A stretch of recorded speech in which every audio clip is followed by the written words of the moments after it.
This is the unbelievable story of how a salami receipt solved the largest diamond heist in history worth an astonishing $100 million.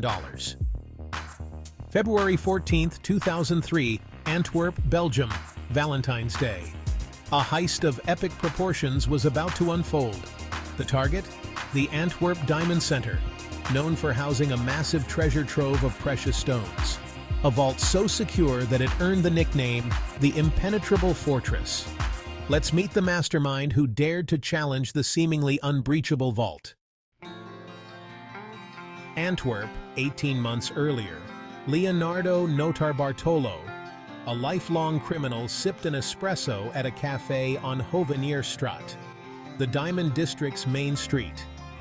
Hundreds of millions of dollars in jewels flowing in and out of the city. It was a thief's paradise, providing a wealth of opportunity and places to sell stolen goods. Notarbartolo rented a small office in the Diamond Center, one of the area's largest buildings. He presented himself as a gem importer based in Turin, Italy. He scheduled meetings with dealers, bought stones. They never knew they just welcomed one of the world's best jewel thieves into their circle. A week later, he would steal the target's entire stock in the middle of the night. Leonardo Notarbartolo wasn't your average criminal, and neither were his accomplices. They were a team of specialists. Up first, Speedy, an anxious and paranoid man. He was a longtime friend of Notarbartolo, most likely the alias of Pietro Tavano. Next, the Monster. A tall, muscular man, he was an expert lockpicker, electrician, mechanic, and driver, most likely the alias of Ferdinando Finotto. Then we have the Genius, a specialist in alarm systems, most likely the alias of Elio Donorio, an electronics expert.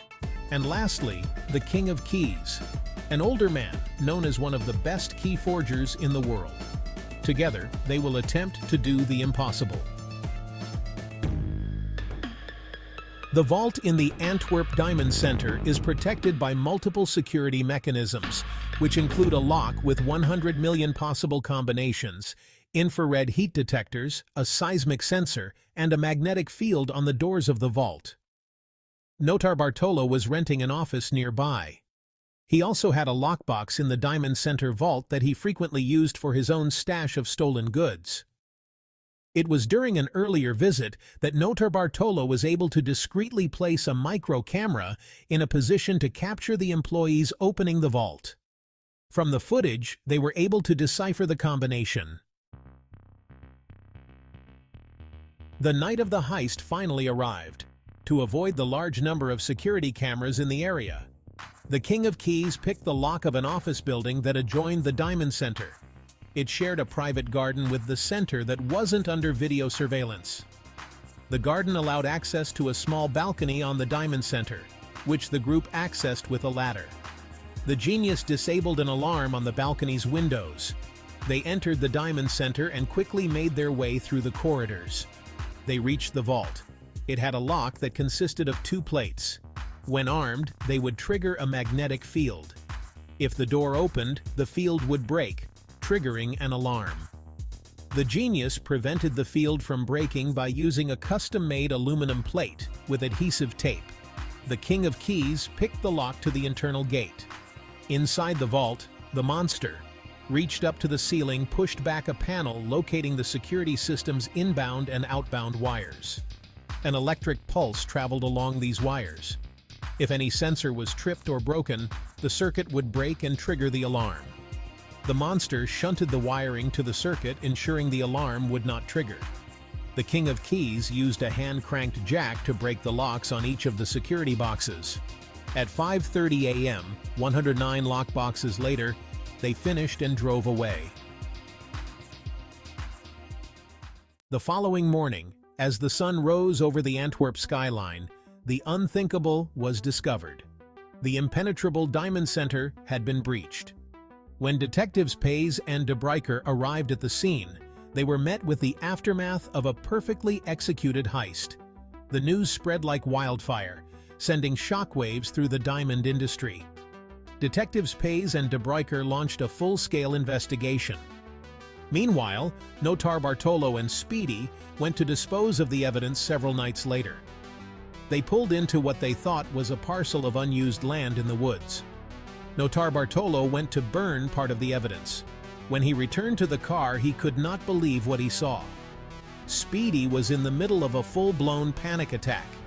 He was hurling evidence into the bushes and mud rather than burning it. Spools of tape from the security cameras wrapped up in the bushes and trees. Diamonds scattered in the mud. A half-eaten salami sandwich. Realizing there was no way to quickly clean it up, they hastily fled the scene. A few days later, a local hunter who owned the land called the police when he found envelopes from the Antwerp Diamond Exchange amongst the garbage scattered on his land. Notar Bartolo knew he made a mistake. He should have gone back to burn the garbage. Detectives Pays and De Bruyker descended upon the site with their team.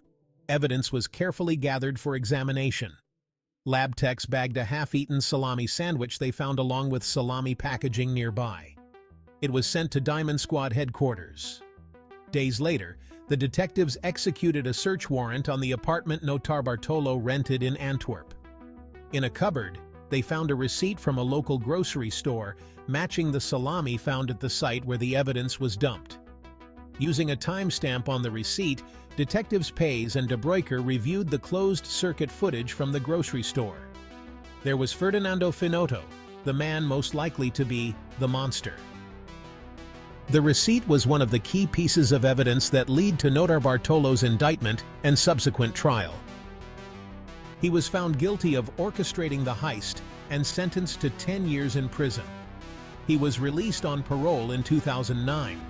Tavano, Donorio, and Finotto, each, received 5 years in prison. The King of Keys is the only one whose true identity is unknown, and he remains the only member of the crew to escape apprehension by the police. So, there you have it, the story of the Antwerp diamond heist. Often referred to as the heist of the century, it continues to fascinate and intrigue, ensuring that the legend lives on. Inspiring books, documentaries, and even a movie that was never made. Notar Bartolo never did disclose who his accomplices were. The allure of the perfect heist will always captivate our imaginations. To this day, the diamonds have never been found.